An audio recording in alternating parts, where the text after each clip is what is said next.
Triveni Kala Sangam is located in the Mandi House area of Delhi. It is a center where art, dance, music and architecture meet. This creative and educational center was established in 1950.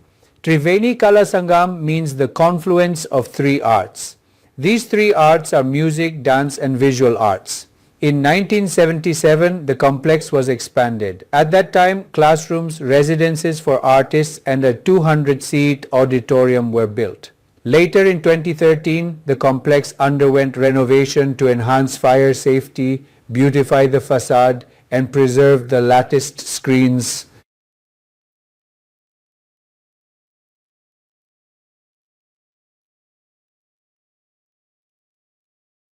त्रिवेणी कला संगम दिल्ली के मंडी house क्षेत्र में स्थित है। यह एक ऐसा केंद्र है जहां कला, नृत्य, संगीत और वास्तुकला का संगम होता है। इस रचनात्मक और शैक्षिक केंद्र की स्थापना 1950 में हुई थी। त्रिवेणी कला संगम का अर्थ है तीन कलाओं का संगम। ये तीन कलाएं हैं संगीत, नृत्य और दृश्य कला। 1976 में इस परिसर का विस्तार किया गया। उस समय कक्षाएं, कलाकारों के लिए आवास और 200 सीटों वाला एक सभागार बनाया गया था। बाद में 2013 में अग्नि सुरक्षा बढ़ाने, अग्रभाग को सुंदर बनाने और जालीदार पर्दों को संरक्षित करने के लिए परिसर का नवीनीकरण किया गया।